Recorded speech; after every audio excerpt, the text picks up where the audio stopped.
开口来向上帝献上我们的感谢，献上我们的赞美。赞美就把神的宝座就设立在这里。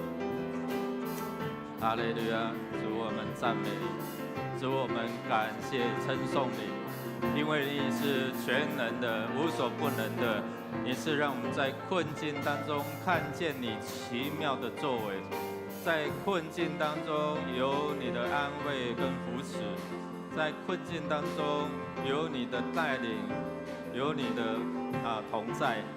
主，谢谢你。主，我们奉你名宣告，你的全能、荣耀、恩典都充满在我们当中。主，我们感谢赞美你，因为你是掌管万有的主，万有都在你的权下，他听命于你。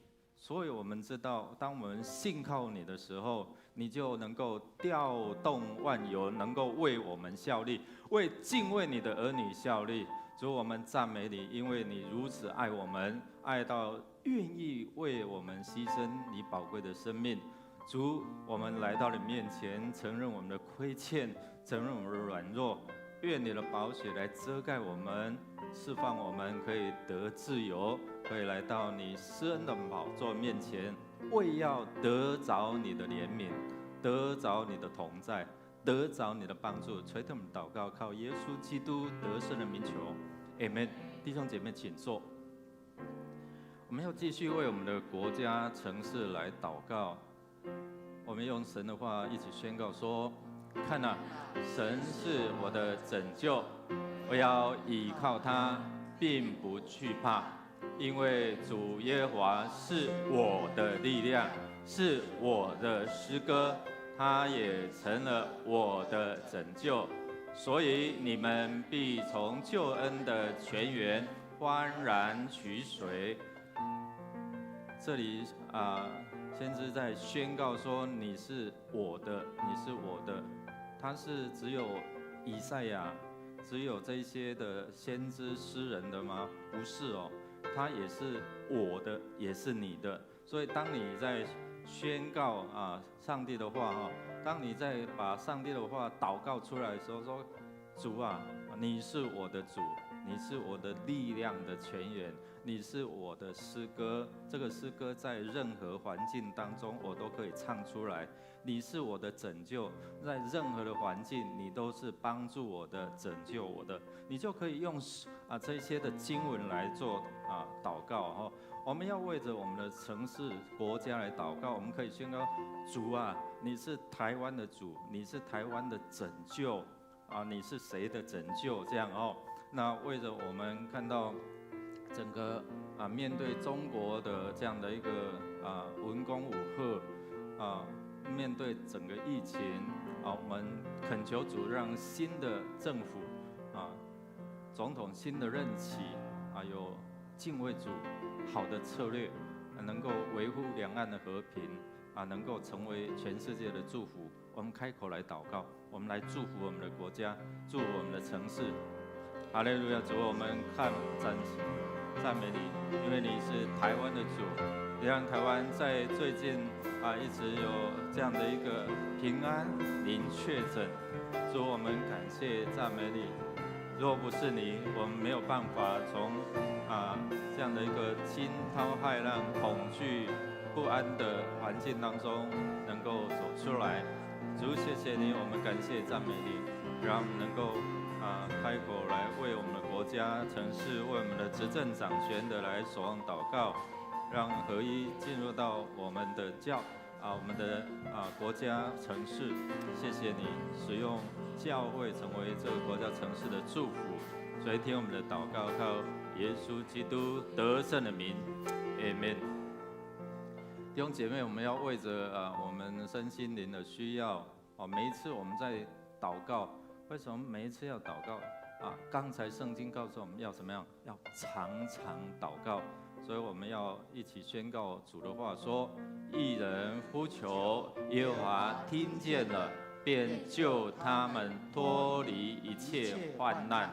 耶和华靠近伤心的人，拯救灵性痛悔的人。义人多有苦难，但耶和华救他脱离这一切。义人也会面对苦难，不是信耶稣就不会面对一些的困难。但是这些困境，神化妆的祝福，让我们更亲近他哦，让我们更来到神的面前啊，与他有好的这样的一个亲密的关系。所以，我们为了我们在身心里，如果你有需要，你可以站立起来，为着婚姻、感情、产业，你需要神清楚告诉你，他要为你预备一个真合适你的伴侣哦。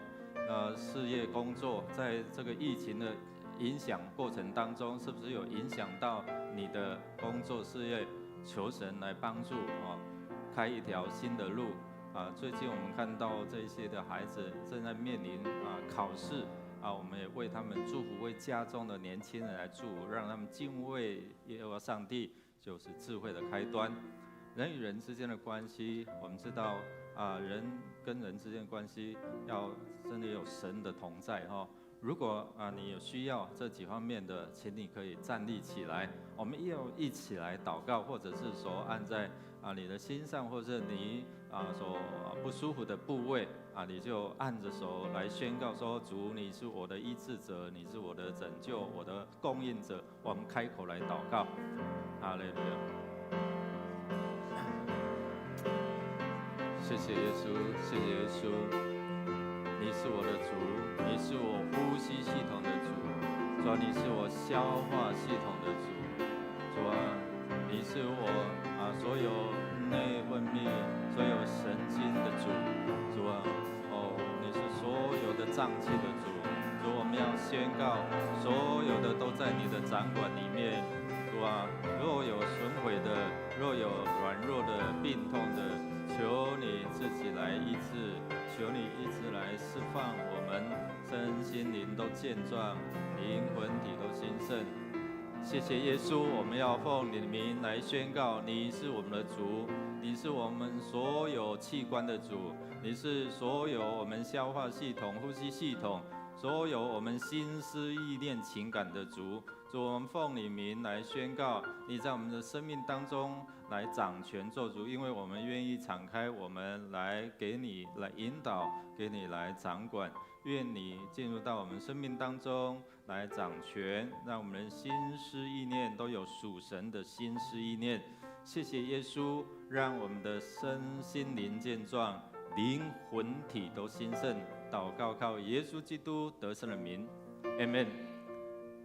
最后我们要为主日来守望祷告，需要你们的祷告祝福。牧师所分享信息，可能圣灵的感动，才能帮助我们能够好的这样的一个领受。我们一起宣告主的话说：因我们的大祭司并非不能体恤我们的软弱，他也曾凡事受过试探，与我们一样，只是他没有犯罪，所以我们只管坦然无惧的来到施恩的宝座前，为要得怜悯，去蒙恩惠，做随时的帮助我们来到施恩宝座面前，就是要得随时的帮助。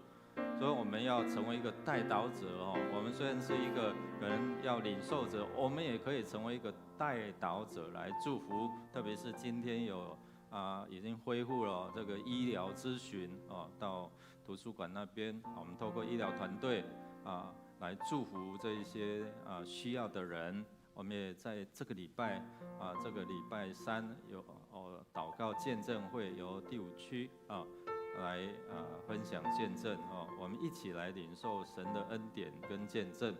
为了第6区的6组11组我们为区长、小组长来祝福，让他们蛮有神的智慧充满，然后能够带领这些的弟兄姐妹遇见主。我们邀请大家一起站立我们一起站立来到主人面前，我们可以一起守望祷告。我们开口来祷告，开口来为今天主日所有的这些的聚会来祷告，能够荣耀上帝，使人得益处。哈利路亚！主，我们感谢赞美，因为你的意念就是叫我们得平安的意念。你是一位愿意供应、赏赐一切的美物给凡敬畏你的人。主，我们感谢赞美你，哈利路亚，赞美你。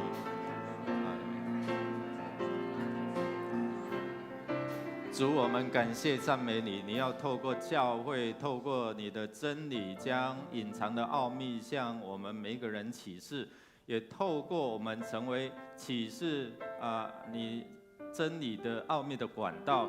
主，谢谢你，让每一位来到我们聚会当中，可以领受从你的真理得来的自由，也真理叫我们看见神你引导我们前面的道路。主，我们要一起用你教导我们的祷告文，一起来祷告说：我们在天上的父，愿人都尊你的名为圣，愿你的国降临，愿你的旨意行在地上，如同行在天上。我们日用的饮食，今日赐给我们，免我们的债，如同我们免人的债。不叫我们遇见试探，救我们脱离凶恶。因为国度、权柄、荣耀，全是你的，直到永远。阿们。你是我的神，我要称谢你；你是我的神，我要尊崇你。你们要称谢耶和华，因为他的慈爱永远长存。我们一起拍手来赞美神。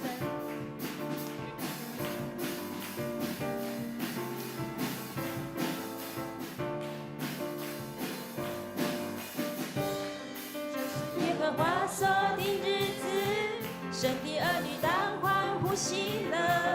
耶和华已战胜仇敌，战胜仇敌，决定大胜万物。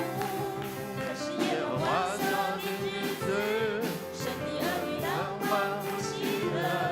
耶和华已战胜仇敌，战胜仇敌，决定大胜万物。耶和华是我力量，我心中一切的盼望。耶和华是我的诗歌，又是我的拯救。神赐你行走千里，把消息宣告你的名。举头向你举起，我们称谢你，是我神。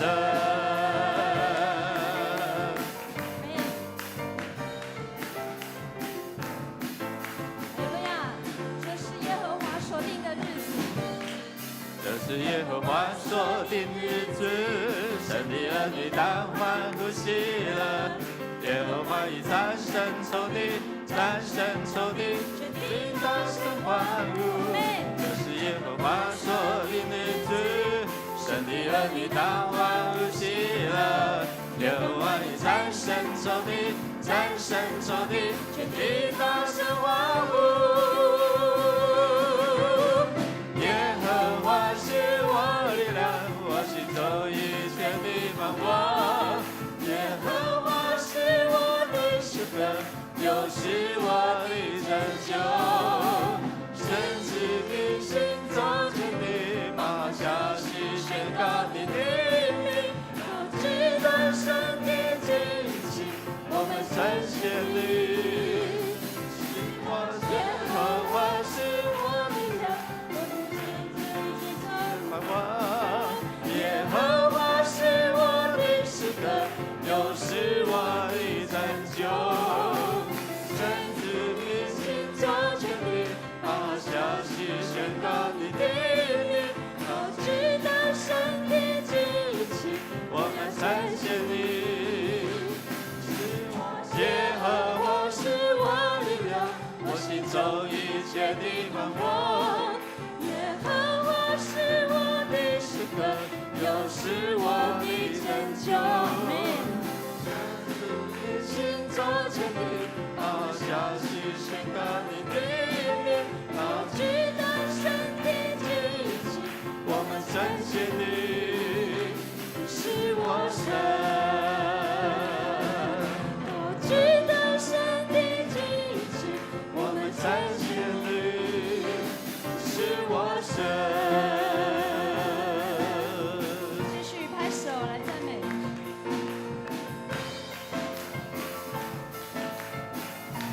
全心来感谢。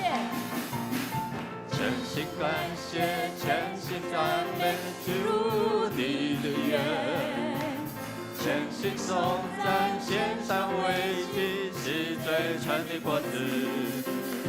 在你里面已无挂虑，极乐满溢。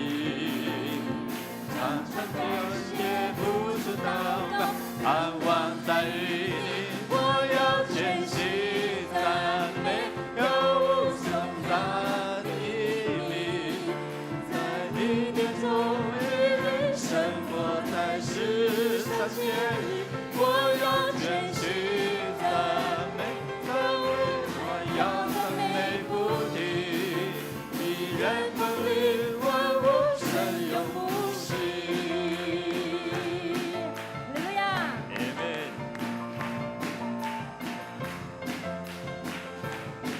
全心来赞美你。全心感谢，全心赞美，进入你的约。全心颂赞，献上为祭，是最纯的歌词。在你里面已无挂虑，喜乐满溢。常常感谢，不住祷告，盼望在于你。我要全心赞美，跳舞颂扬你名。在你眼中一日生活在世上节日，我要全心赞美，赞美还要赞美不离。一人不离，万物神永不息。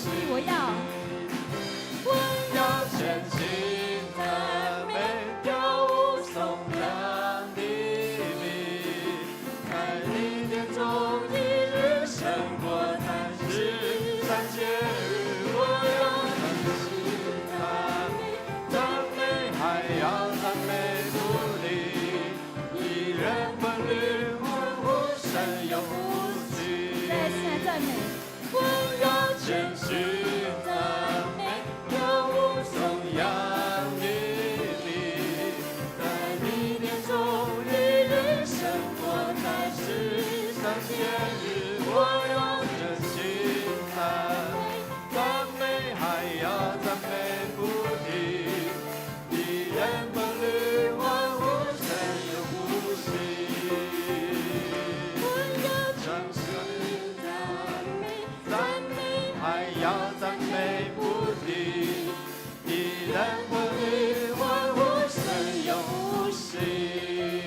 哈利路亚！我们将一切赞美献给在天上的父神。哈利路亚！各位弟兄姐妹，请坐。以赛亚书10章6节说：“万军之耶和华说，不是倚靠势力，不是倚靠才能，乃是倚靠我的灵，方能成事。”是的，在人不能，在神凡事都能。我们要随时倚靠神，求神来带领我们。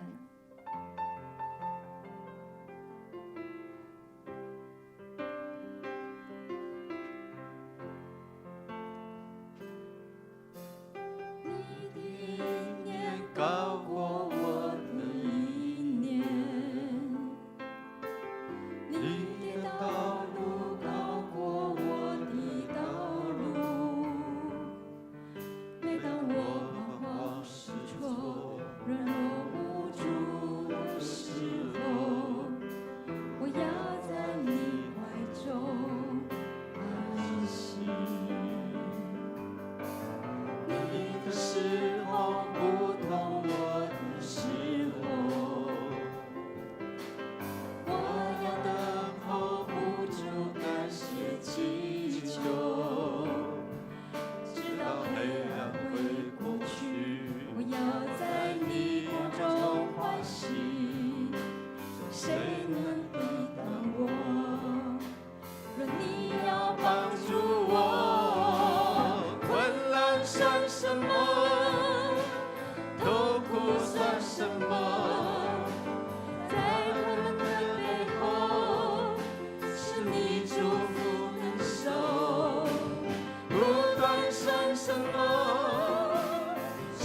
入算什么？你爱是那么深，你的恩典够我用，带领我，带领我，我要紧紧跟随你，我要全心依靠你。你是我主，我的拯救，带领我，扶持我，我要天天歌颂你，真心不渝的许，你是葡萄树，我是枝子，不分离。你的意念，你的意念高过我的意念，你的道路高过我的道路。每当我彷徨失措、软弱无助的时候，我要在你怀中安息。你的时候不同我的时候，我要等候不住感谢祈求，直到黑暗会过去。不要在你国中欢喜，谁能抵挡我？若你要帮助我，困难算什么？痛苦算什么？在他的背后，是你祝福的手。孤单算什么？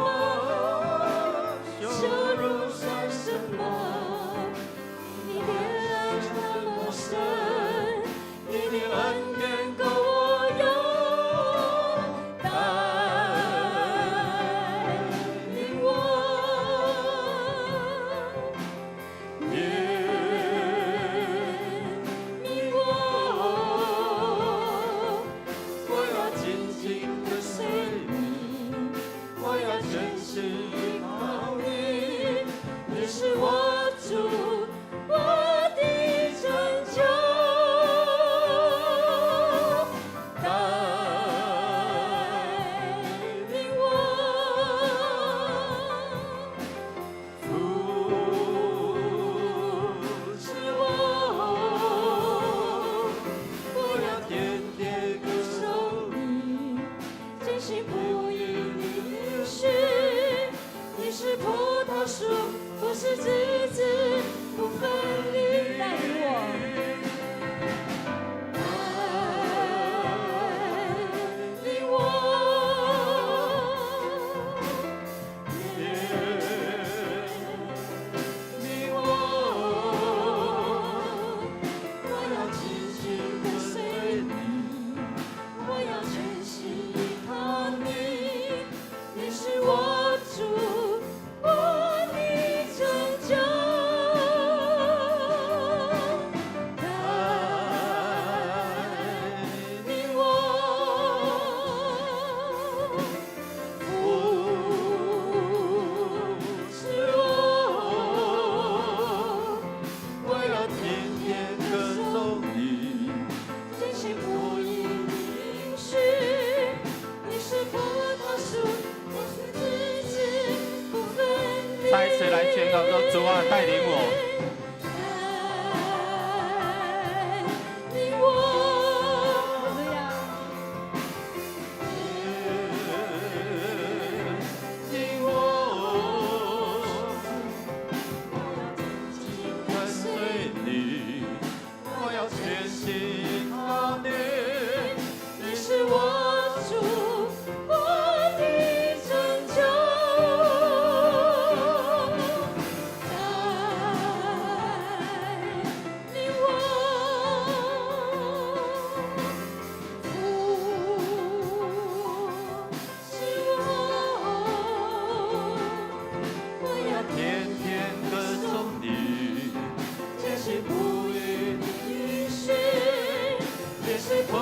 树，我是枝子不分离。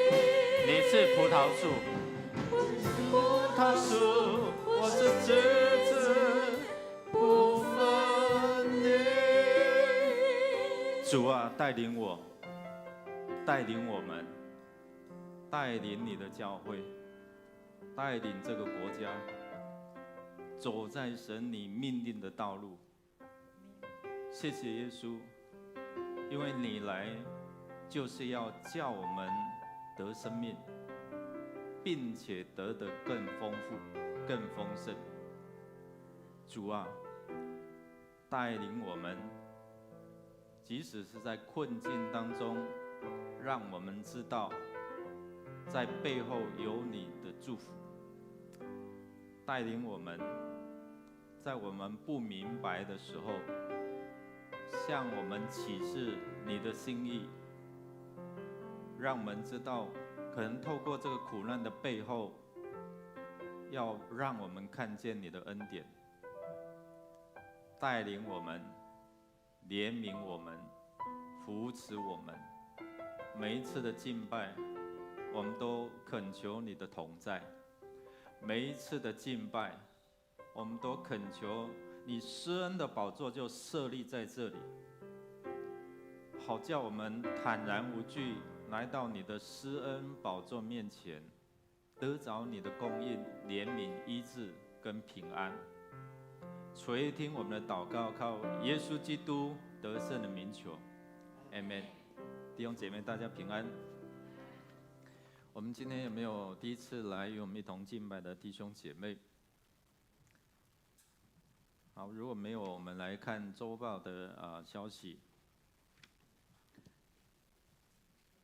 我们原定7月5号举行的7月5号我们会举行今年度的第4次的圣礼典要受洗的弟兄姐妹，请在6月21号前向牧师或者是行政干事来报名。我们原定6月7号的长执会提前在5月31号召开请各单位在5月29号前提出报告。我们图书馆于今天开始恢复正常的借书时间请可以踊跃来借阅。我们认识基要真理的逐日班有这几位的弟兄姐妹完成课程会在第2场的礼拜当中来颁发证书。等一下我们的医疗关怀咨询的弟兄姐妹会到设立图书馆。如果你礼拜完还有空档的时间，也鼓励你们没有参与过的，你可以参与看看哦。那可以透过我们的祝福让这个城市更加美好。所以我们鼓励弟兄姐妹一起来参与。那我们在这疫情的当中，如果线上的弟兄姐妹不便来教会奉献的，我们可以透过教会的奉献账号进行这些的奉献我们有许多的这个方式特别最近也加入一个叫 Lucky Pay Lucky Pay。如果你有富邦、有第一银行等等你有开你的这个网路银行到时候我们在下个礼拜我们会有这个 QR code， 你 QR code 直接就可以从你的账户来转账奉献。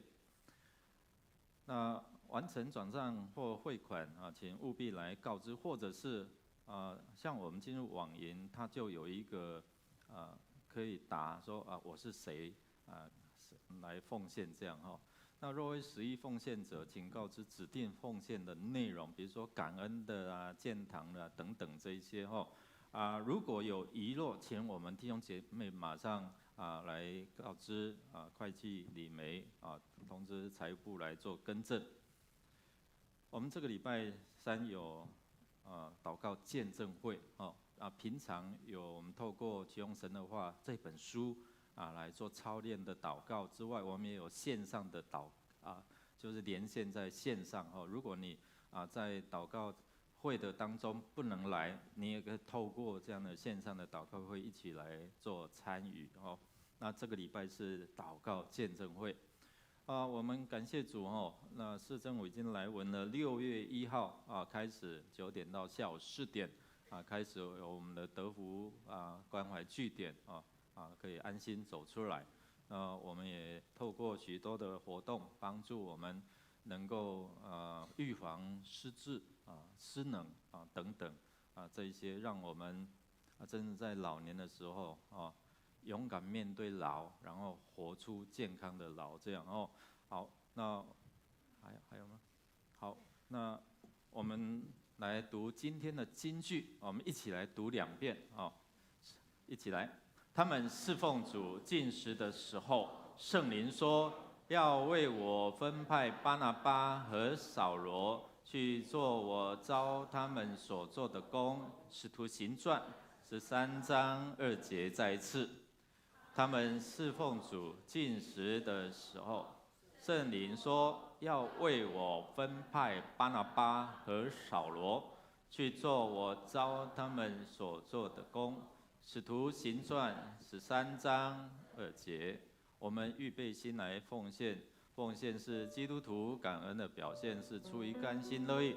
如果你不明白奉献的意义，你可以不用勉强奉献，你用祷告来表达你的感恩。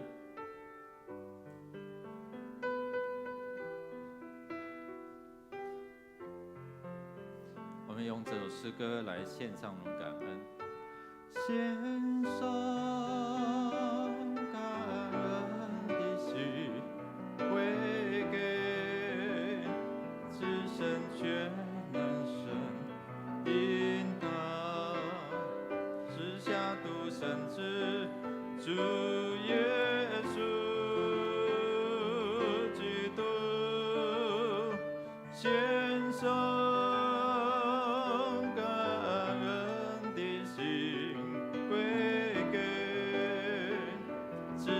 全能神因他赐下独生子主耶稣基督，一起站立。软弱则已得刚强，贫穷则已臣服主，都因为主已成就了大事。如今这已得刚强，贫穷这已臣服主，都因为主已成就了大事，感恩，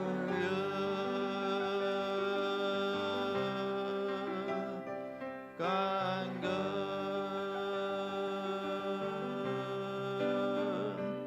感恩。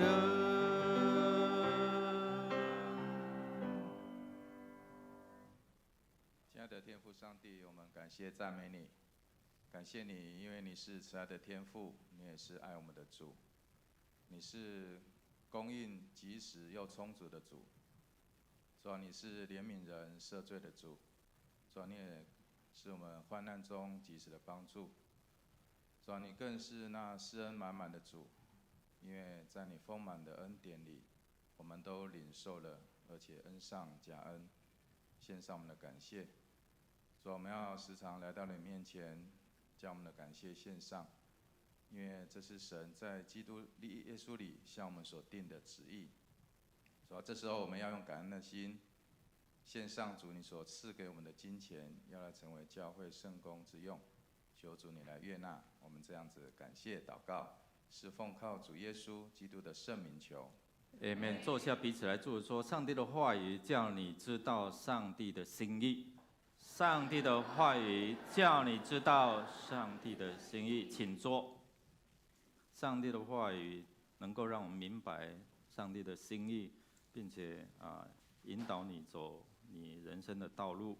我们要翻开在《使徒行传》第13章，《使徒行传》第13章的第1节到第12节。我们最近在看《使徒行传》，《使徒行传》又称为圣灵行传，充满圣灵的带领。所以在《使徒行传》的13章，弟兄姐妹预备好了吗？预备好了就看我一下啊，我就知道。好，如果预备好了，我们要一起来大声来宣告主的话啊。第13章第1节，一起来。在安提阿的教会中有几位先知和教师，就是巴拿巴和称呼尼结的西面、古利奈人路求，与分封之王希律同养的马列，并扫罗。他们侍奉主。禁食的时候，圣灵说，要为我分派巴拿巴和扫罗，去做我召他们所做的工。于是禁食按手在他们头上，就打发他们去了。他们既被圣灵差遣，就下到西流基，从那里坐船往塞浦路斯去，到了撒拉米，就在犹太人各会堂里传讲上帝的道，也有约翰做他们的帮手。经过全岛，直到帕佛，在那里遇见一个有法术假充先知的犹太人，名叫巴耶稣。这人常和方伯士求保罗同在。士求保罗是个通达人，他请了巴拿巴和扫罗来，要听神的道。只是那行法术的余利马抵挡使徒，要叫方伯不信真道。扫罗又名保罗，被圣灵充满，定睛看他，说：你这充满各样诡诈奸恶、魔鬼的儿子，众善的仇敌，你混乱主的正道还不止住吗？现在主的手加在你身上，你要瞎眼，暂且不见日光，他的眼睛立刻昏蒙黑暗。是啊。方伯看见所做的事，很稀奇主的道，就信了。我们圣经看到这边，愿主的话语来帮助我们明白他的心意我们一起来祷告。主，你的话语叫我们知道你的奥秘，求主圣灵来开我们的心窍，心窍一被开启，我们就能够明白你的真理。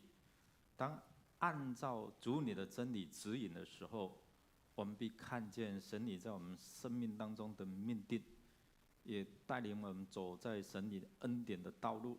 祷告靠耶稣基督得胜的名求 ，Amen。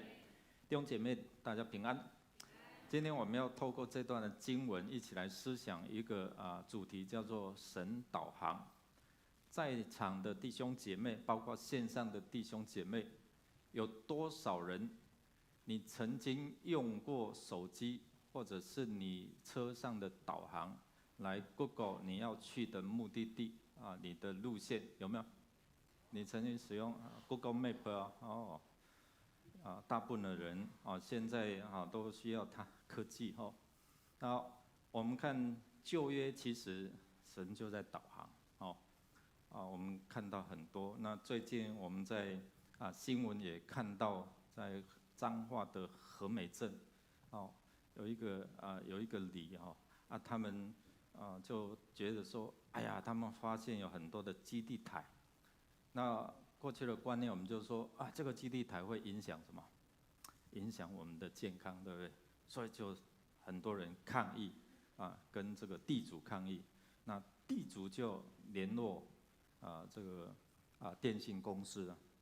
这次电信公司也非常沙利，好既然你们要求，然后就把那个信号就关掉。啊，关掉结果啊怎样？啊，平常你会使用 LINE 吗？啊，下雨的时候你会使用那个 Uber Eats 或是 Foodpanda 啊叫食物吗？我看现在啊年轻人很流行，你知道吗？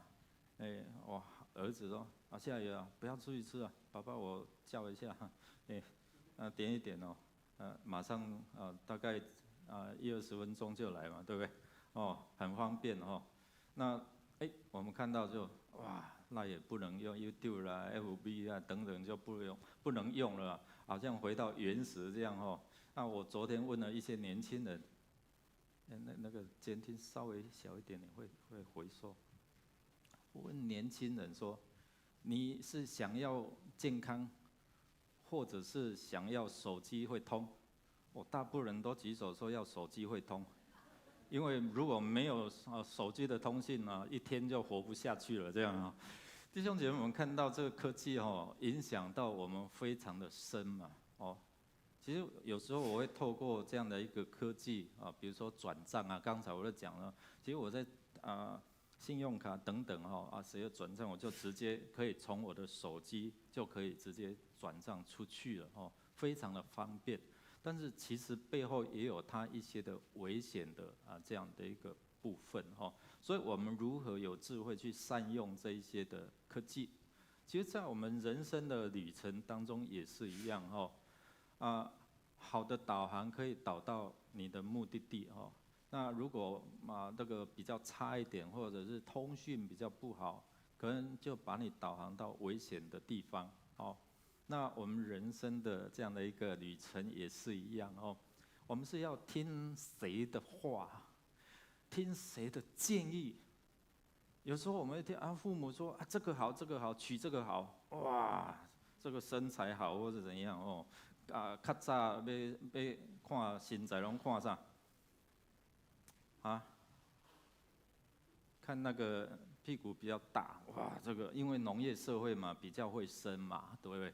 所以我就有时候就会听到建议啦，说这个好那个好或者这个很老实怎样那我们也会听别人的建议，但是结果不一定好啦。那有时候我们这样寻求神寻求上帝的声音，有时候我们喜欢听好听的，对不对？不好听的就是不是像那个基地台把它关掉我选择性的听，有没有圣经里面这个不错有赐福有应许这个不好，这个有试炼这个要叫我们可能很辛苦了，去传福音很辛苦了。可是有时候我们会不会选择性的来听上帝的话？可能有时候选择性的来看上帝的话所以今天透过这段经文，我们一直在看使徒行传，我们也看到这些使徒在他们的生命当中，他们透过禁食、祷告、侍奉的过程当中他们怎么样领受从上帝来的声音特别在这个整个疫情的转换的过程当中，可能会影响到我们一些的人生的方向。昨天我有问这些年轻人，那你最近考试完，你想要读什么样的科系？那他们就有什么护理系的啦有一个我听作牙科系结果听错了，你知道，就是演艺这个表演艺术的他就想要了那想要跟神要又有一段的距离。神要你，或者是你自己想要。我发觉很多时候，我们年轻人读这个科系完之后，都是怎样读完毕业了，有没有真正走那一行？很少，没有。然后过来又转换其他的跑道，这样很多。如果我们一开始能够听见上帝的带领、神的声音，那我们可不可以一直很稳定的走在上帝的恩典道路其实我在16、17岁就祷告，然后寻求上帝怎么样带领我前面的方向很清楚。神，你如果要用我，你怎么样使用我第一个就要让我考上嘛，对不对？考上神学院嘛，对不对？那我是读工科的，语文是不好的英文跟我比较不熟悉我跟他关系不大好。但是可能中文国文或者是圣经我比较强项一点，所以靠着这样，终于考上了考上了，但是还要参加暑期辅导英文课感谢主也是这样毕业了，牧会了26年了那一直到现在，如果你很清楚神的带领，你会很稳定的走在神要你走的道路上面。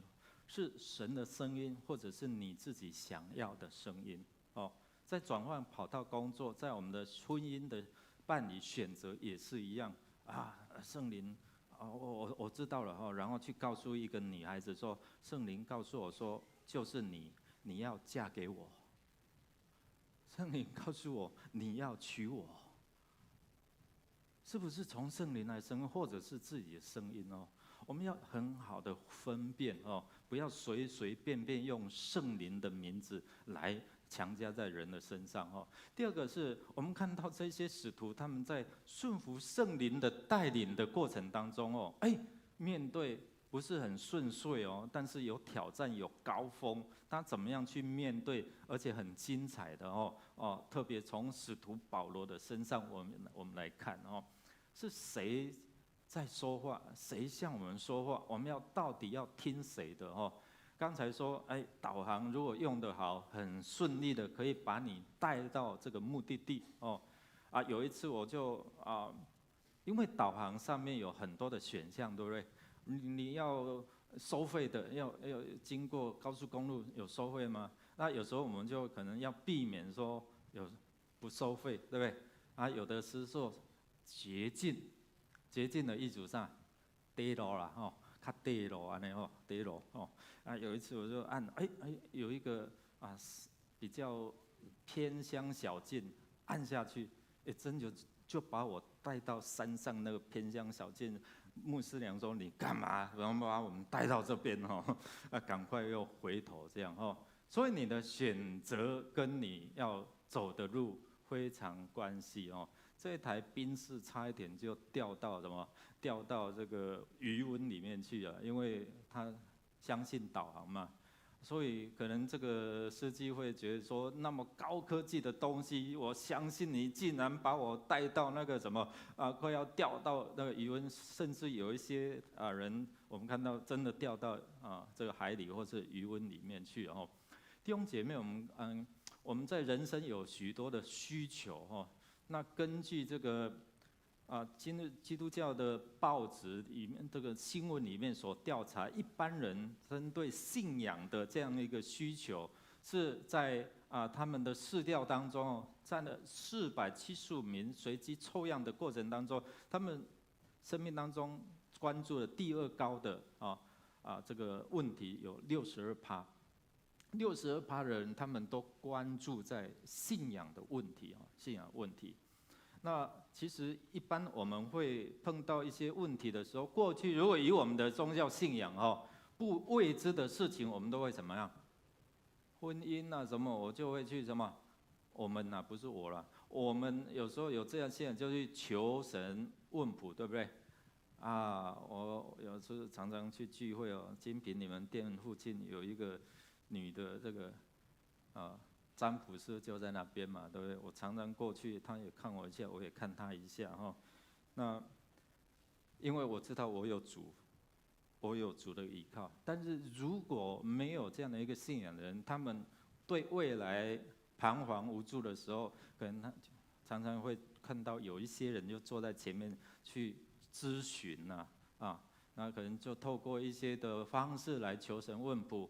抽起来，像我们一些庙也会明年国家的运势是怎样？抽起来是怎样？哇，上签，或者是下签，或者是普通这样就会影响到我们是不是未来是这样吗？所以我们心里就会有一些可能，如果下签了，哇，那明年就糟了明年的运势我怎样？有时候我们会受制于这些的星座，或者是这一些的。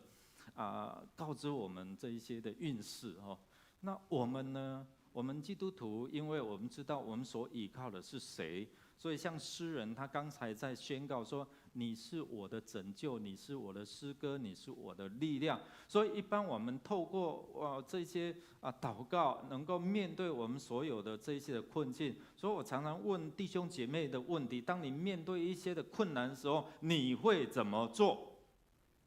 通常的一些标准答案就是什么？祷告，对不对？真的有祷告吗？或者是说制式的答案，祷告。那祷告，你有真正很深入的，或者是去祷告吗？我发觉到我们遇到困境的时候，我们真的花比较多的时间来祷告，因为你不知所措了，没有人可以有办法来帮助你的时候，特别是这样。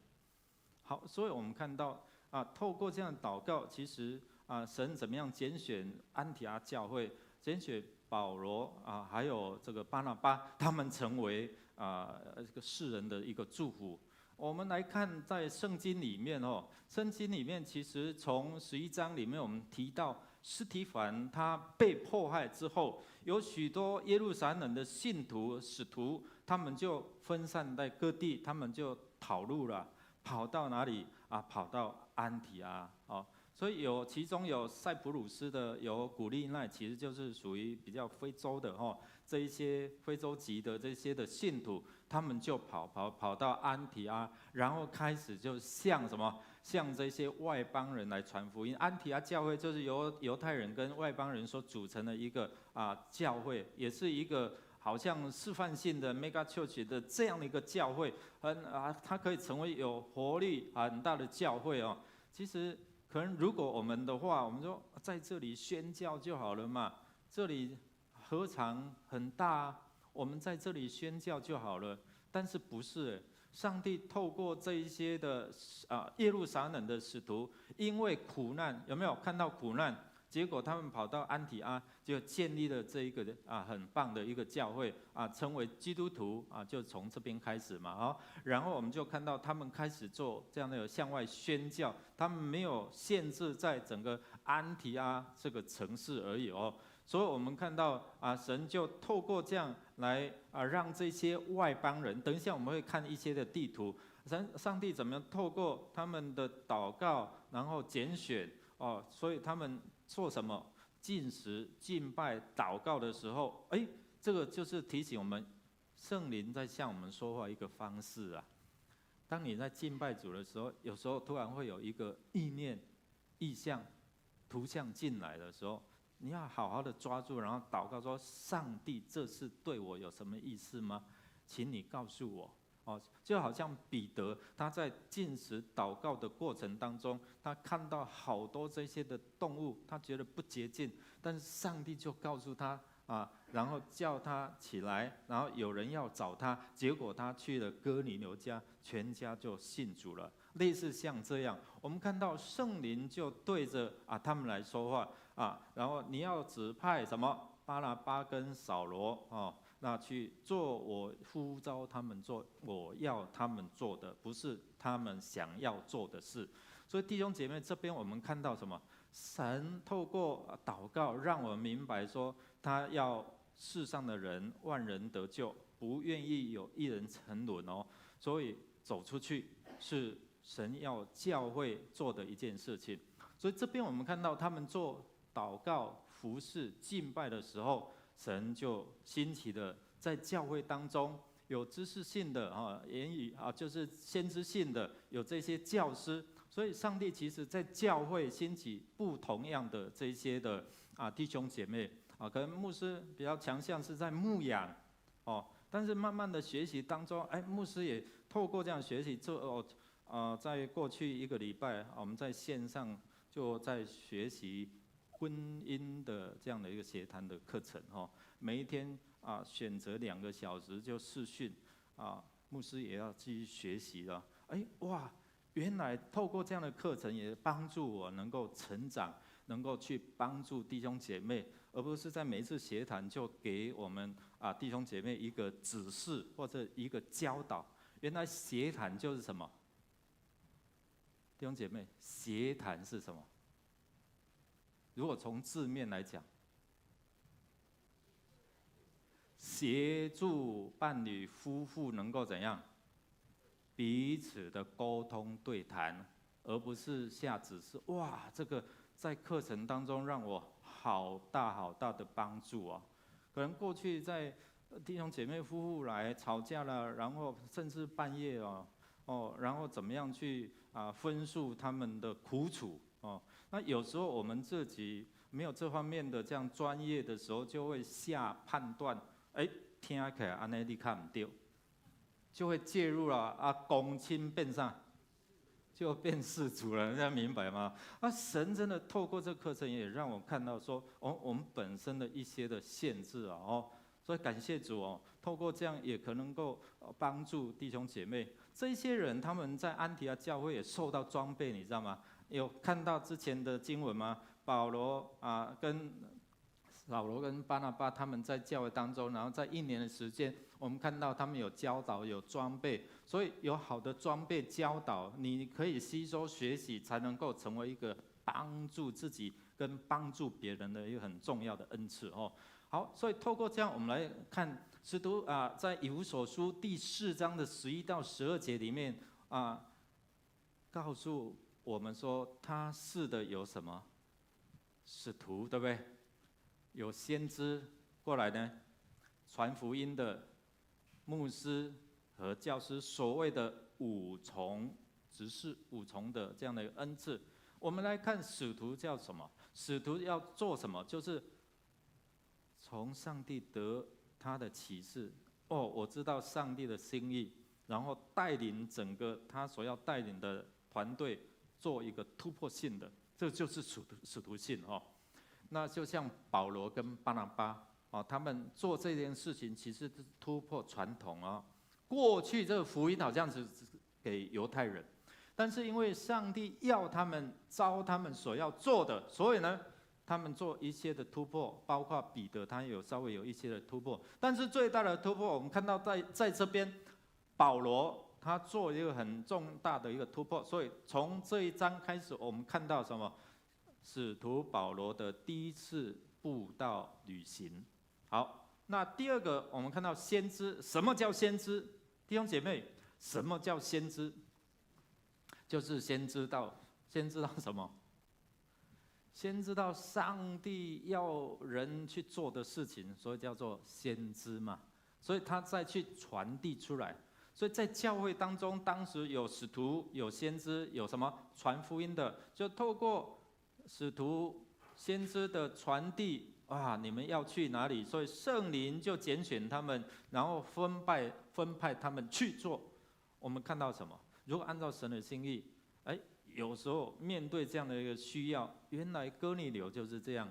然后我们今天所看的这个方伯其实就是总督或者是省长这个事求保罗上帝看到他内心的呐喊呼求，知道他内心的需要，所以差派保罗跟巴拿巴去到他们那边所以然后有负责牧养的，还有呢教导真理的当他们信主了之后，能够帮助继续他们在信仰上面的成长直到什么？直到基督的身体能够被成全各尽其职，然后成全基督的身体。好，这个就是初代教我们看到上帝透过这样的一个装备，透过这样的一个呼召，让每一个人有不同的职分。所以我们当中可能你有这样比较先知性的恩赐，或者是使徒性，你有带领，或者是你也可以装备开装备的课程等等，这一些都是可以有这样的一个学习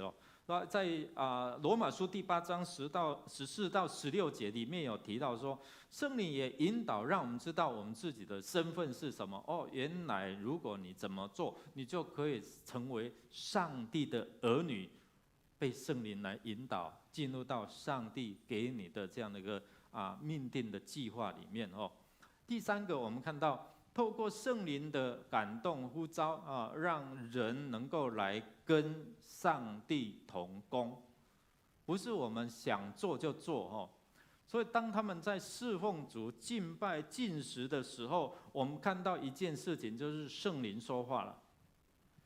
圣灵说话说谁谁谁，而不是用我们自己的方式说谁谁谁。有时候我们用自己的想法，这个不错，奉献多一点，然后怎样啊？好让他做什么？这其实不尽然是好的，而是祷告。所以我们看到初代教会，他们就祷告，然后选出执事来，对不对？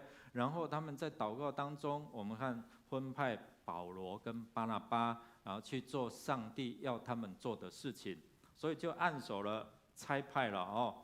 其实，在祷告服侍之前，我们看到他们就祷告安静。耶稣在要出来服侍的时候，他也是在山上，对不对？在那个把他带到圣殿顶上，然后试探他，然后耶稣用上帝的话、圣经的话，把他怎样打败了哦。那我们看到许许多多的时候，其实我们要服侍也是一样。我们真的是要祷告，然后寻求上帝的心意，就会事半功倍哦。当你用自己的方式，可能你付出很多的这一些的心力，但是达到的果效只有一半。我们读书也是一样哦。神如果开我们的智慧，开我们的心窍，我们就能够举一反三，能够怎样融会贯通。所以，当你做一个领袖的，比如说凯恩长老他做校长啊，对不对？然后怎么样去带领这些底下的怎么样带领牧区这样需要有智慧。牧师也真的需要需要在未来我们整个教会的建造方向都需要，所以常常要祷告，寻求上帝的这样的一个引领。如果有时候凭我们自己的想法，可能走得很辛苦，或者是会走错那第一次我们要看到说，我们要心里想说，圣灵，你来告诉我，你说我听，到底我该怎么办？我怎么样去选择我的伴侣，我的另一半？我怎么样去走？特别是在整个疫情的变动当中，可能有一些人需要转换跑道怎么去选择？年轻人刚毕业，怎么去选择？我要问孩子，你到底未来现在大三了，那未来要做什么？常常问孩子，再说了。有时候问他们，知，反正时搞时担当，对吧？无味安怎？煮含几口汤有时候年轻人他们不急呢，急的都是什么？都是父母但急也没有用所以只能为他们祷告。圣灵，你告诉我们，我们要该怎么做？所以保罗他在宣教过程当中，第一次的宣教布道旅行我们看他从起点安提阿，然后有这样的一个团队，巴拿巴，还有称为约翰的马可称为马可的约翰都一样然后他们的目标就是犹太的侨民呢，还是聚焦在什么聚焦在犹太人的身上，所以他们先到会堂，他们到每一个地方，他们先找会堂，然后找犹太人。但是这是一个开始的转变转捩点，从这边一直到外邦人的身上。我们从安提阿、西流基、沙拉米、帕佛这是他们的宣教路线好，这个是今天的这个西流基的这样的一个港口遗址那另外他们也在经过沙拉米，然后到这个是沙拉米现在他们这个是在土耳其在土耳其。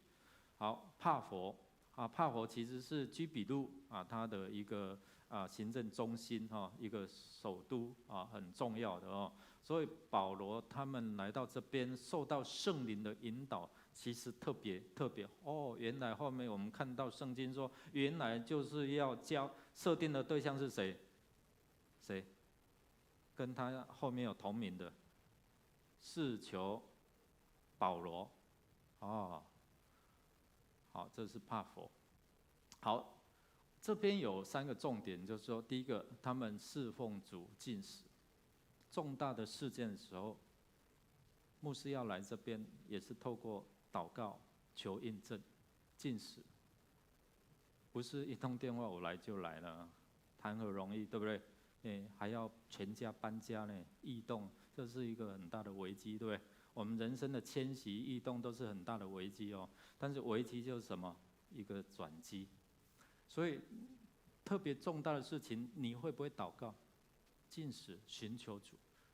圣灵就有话说，告诉他们前面的方向、目标，然后教会印证了，所以选派了这一个团队出来，然后成为一个宣教布道的团队。所以我们看到听圣灵的声音非常重要哈，很清楚，在我们生命当中，它可以指引我们人生的道路、人生的方向。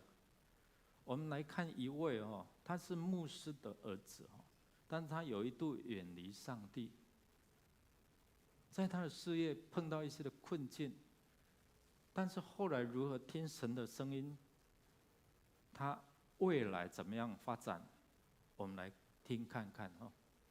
说，都什么年代了？这台 ADS Low 是谁的？广告小童星扮成唐伯虎，拿着补棒打打，超可爱。这支吸睛广告有超过600人看过，背后提案公司的老板就是他，黄之进，大家口中的 George， 顶着港式风格的新潮发型。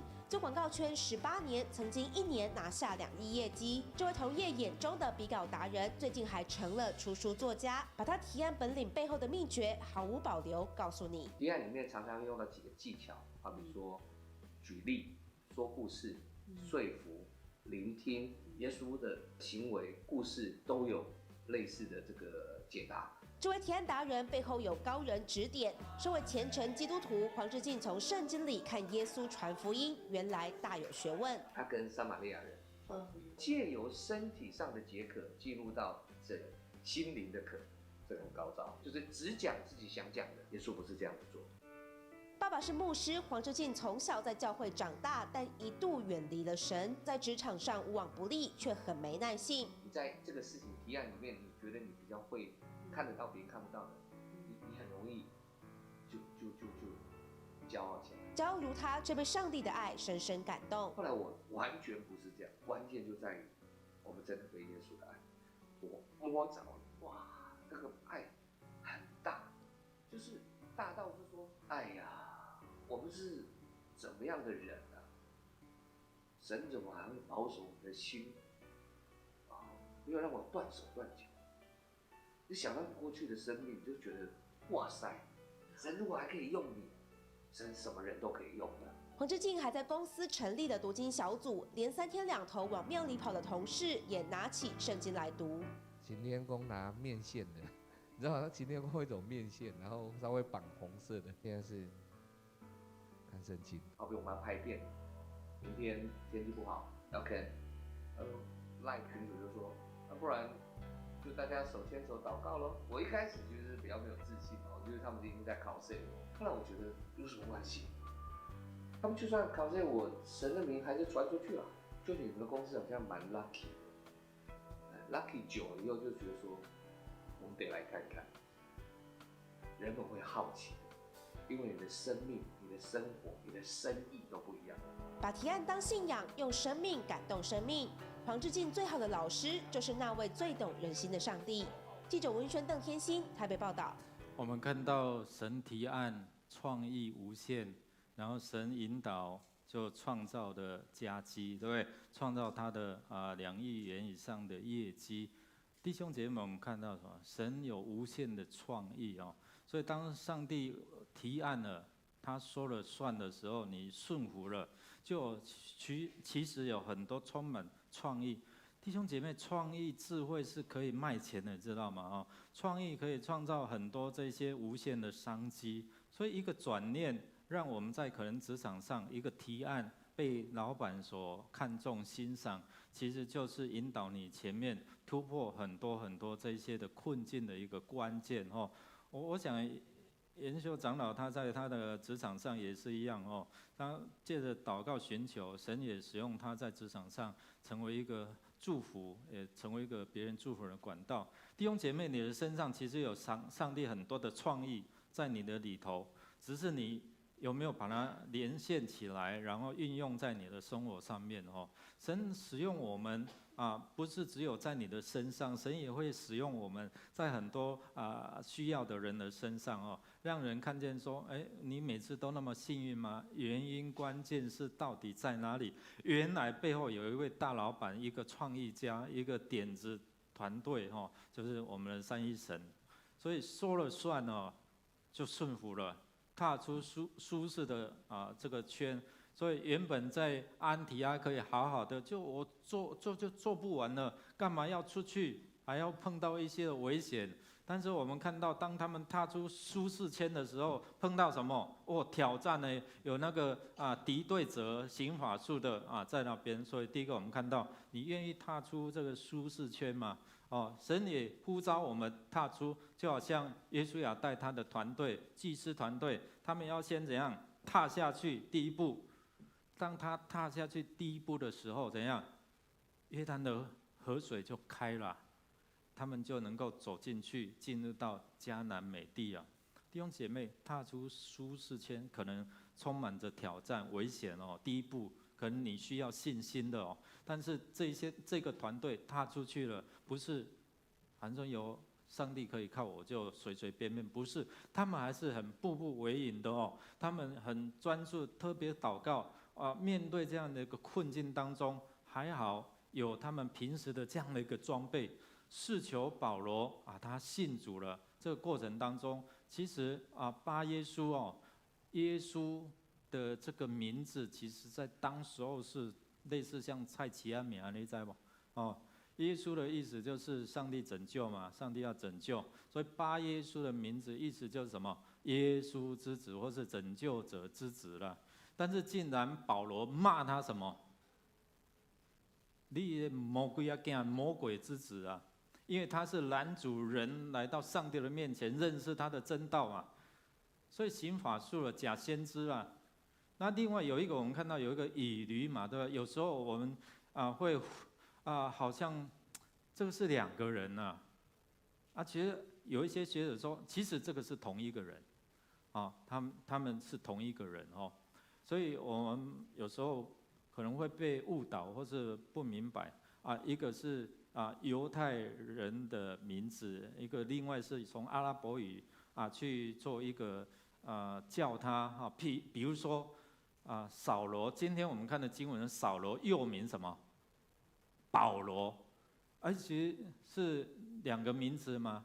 其实扫罗是犹太的这样的一个名字那保罗是拉丁文的名字，拉丁文那我去查了一下，我说神很奇妙，作者很奇妙，是不是用这个转化变保罗的名字，然后来跟是求保罗，这也是拉丁名字这个总督我们相同都有拉丁的名字，这样有没有轻一点？轻一点吧关系嘛，对不对？透过这样，然后他邀请保罗跟巴拿巴要来听他们讲道，所以在整个过程当中，我们看到他这个团队面对了属灵的征战那这边说扫罗又名保罗，然后被圣灵充满，所以当他们领受了圣灵的同在关系的连结了之后，怎样？权柄就下来，然后就瞪着他，然后命令他。然后就宣告说：“你的眼睛要看不见。”真的就看不见。所以不是只有保罗跟什么以利马或是巴耶稣在做这样的一个征战，你知道吗？其实背后的老板在征战是上帝跟主耶稣跟这个撒旦在做征战。最后谁赢了？耶稣的全能赢了。所以人愿意听命圣灵的引导，所以面对征战的过程当中，我们看到神的全能就彰显在当中。所以接受装备非常的重要不断的操练，不断的操练这几天在上课每一天老师就不厌其烦的说要学7次，然后做21次每一天其实都讲重复一些同样的原来那个意思就是在操练我们那个整个过程怎么在上线的过程当中去做安排等等这些的细节，所以我很专注的，我上课视讯，然后就抄笔记这样哦，因为随时啊老师会透过线上 cue 你了。博宏现在在吗？啊，我就打开麦克风，我说我在，你觉得怎样？你上的怎样？我就要回应了。所以透过这样一个我觉得蛮好，就是透过这样一个操练学习，然后当你应用在这样一个可能在事工上的时候，就会得心应手。明白我的意思吗？弟兄姐妹，说你平常有这样的操练，遇到困难，你需要祷告去做征战的时候，你才能够祷告，不然你就要弃械怎样投降，因为你不知道怎么祷告嘛。所以如果不知道怎么祷告，星期三可以来操练取用神的话来祷告，好吗？所以方伯看见保罗所做的事情，哎呀，怎么那么奇妙，怎么那么稀奇，就怎样信了主啊。看见什么？神的全能透过人顺服神就引导他们前面的路。所以我们来想想看，其实在我们面对这样的一个人生的道路的时候，有几个大概上帝引导人的这样的一个法则哈。第一个就是透过环境，你知道摩西他在山上放羊的时候、牧羊的时候，他看到什么？看到一棵荆棘树被火烧，结果怎样？没有烧掉。这是什么意思啊？然后就有上帝的声音告诉他说：“这是圣地，你要怎么样？脱鞋啦！这是神圣之地了。”所以环境可以引导人去认识上帝，然后最后终究我们知道摩西被上帝带领，成为一个领袖，带领以色列人出埃及第二个，我们看到可能上帝会透过一个使者，可能天使也好，透过一个使者来告诉你。我们看玛利亚、约瑟，对不对？东方博士，我们看到他们因为有上帝的使者来引导他们，所以东方博士可以顺利找到婴孩耶稣。当希律王要杀耶稣的时候，上帝的使者又出现了，告诉玛利亚跟约瑟说：“赶快逃到哪里？逃到埃及。”所以埃及我们去过一个地方叫做耶稣避难教堂。所以有这样的过程，是因为透过一个使者上帝的使者在带领。但是初代教会没有看到圣灵透过他们敬拜的时候来带领他们，然后说别国的话。那一些从非洲来的，从其他地方来的，听见使徒怎么讲这些我们家乡的话，结果后来就怎样信主了，生命得改变了。第四个，可能常常你会觉得这件事情怎么那么巧合？怎么在这个地方遇见你？今天早上有一位姐妹打给我，牧师，等一下我会带一个人去。他说他上网在找迦南教会，那我告诉他说我就是迦南教会的，所以今天早上可能第二场会把他带到教会来。有时候上帝就会透过这些的巧合，来引导人来遇见他。最基本的，上帝会透过圣经来引导人所以你看圣经的时候，上帝的话也在提醒你的时候，就引导你，指引你的方向。所以我们好好去看圣经。其实像刚才黄志进这个弟兄牧师的儿子，他因为透过这样的一个圣经祷告祈求，所以神提案创意就无限，成为他的业绩。我们一起来念这段经文来。只等真理的圣灵来了，他要引导你明白一切的真理，因为他不是凭自己说的，乃是把他所听见的都说出来，并要把将来的事告诉你。将来的事，未发生的事，圣灵要先怎样告诉你，所以你会成为一个什么人？先知先觉的人。你可以掌握什么？先机，就是掌握机会。你做了，人家才做，人家会跟着你后面做。所以弟兄姐妹，或许有时候我们会问说：我怎么会听不到上帝的声音呢？我都照着圣经的原则。牧师你说的，为什么跟别人的结果差距有一个差距？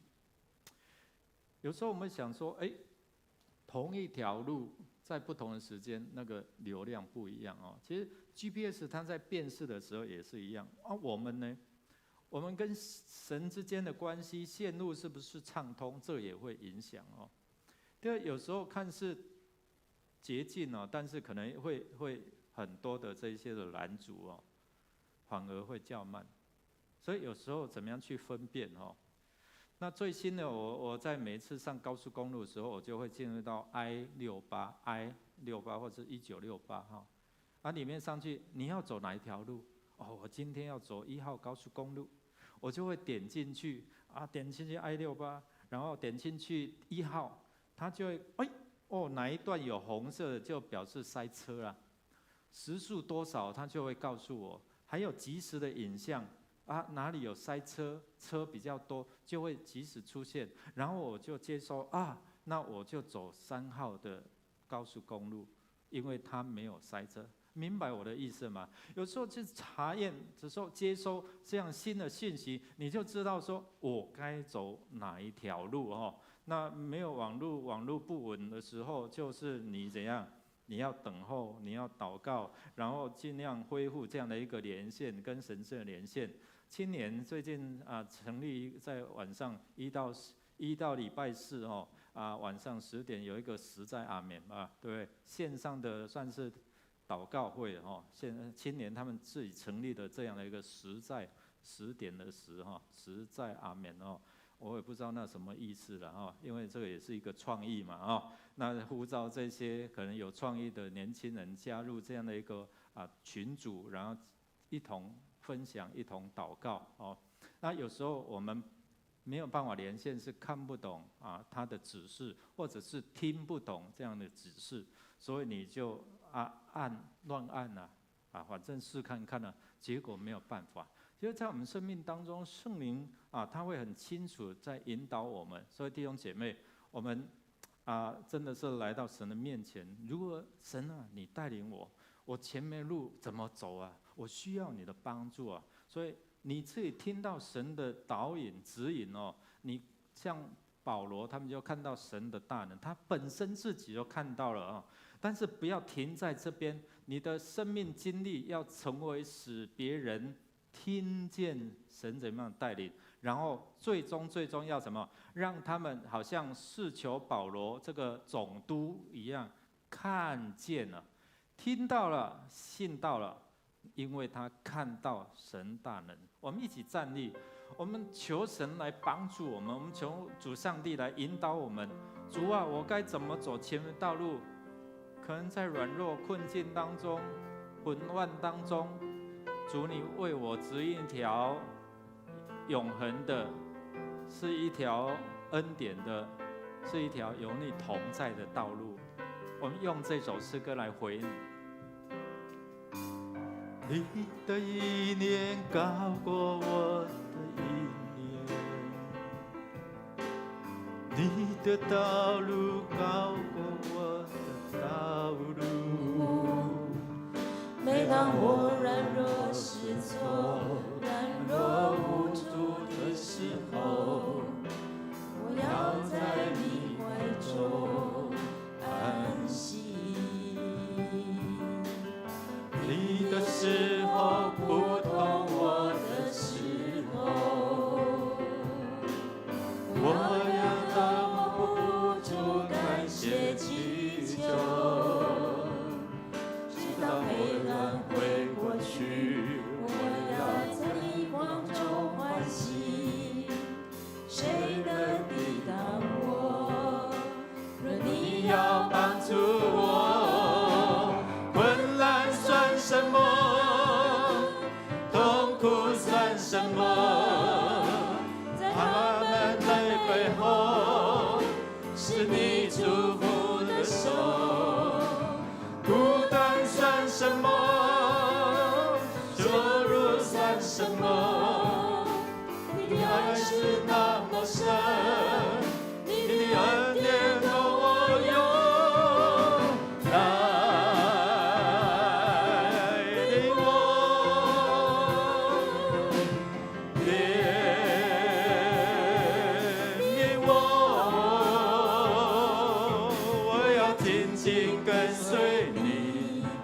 我要全心依靠你，你是我主，我的拯救。一起来呼求，带领我，扶持我，我要天天歌颂你，天心有你的水，你是葡萄树，我是枝子不分离。主啊，带领我。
不要从我们身上收回你的圣灵，你的圣灵就是我们的 GPS， 人生的导航。主，我们需要你的怜悯。若没有你的带领，可能我们就走自己的道路，走在错误的道路，走在困境的道路。带领我们，扶持我们。当我们软弱，当我们在困境的时候，需要你的指引，需要你的帮助。主圣灵，你知道我们现在的困境，帮助我们脱出这样的困境，带领我们进入到你的命定，进入到你要呼召我们所做的事情。谢谢主，谢谢主，今天让我们透过你的话语，能够明白你的心意。谢谢主，透过你的话语，让我们知道你是智库，你的创意无限。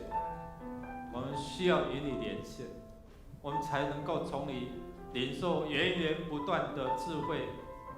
愿主耶稣基督胜过死亡权势的大能充满你们，打开你们与天上连线的管道。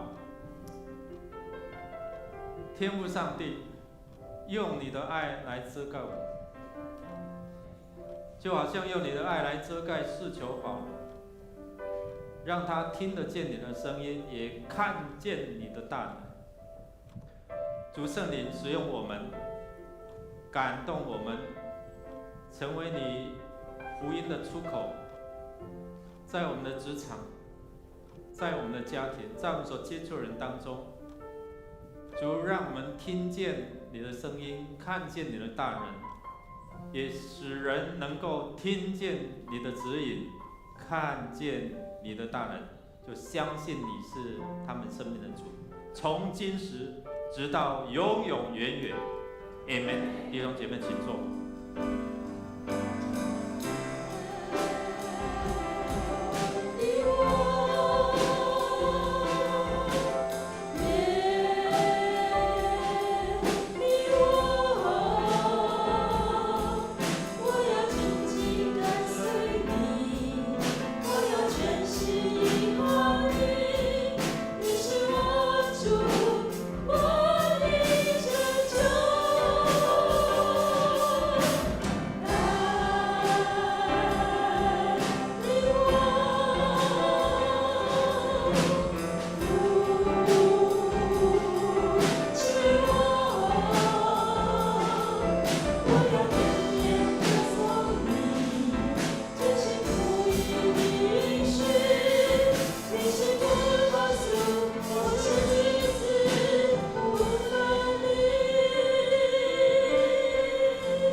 来祝福，请安，愿神的平安与大家同在。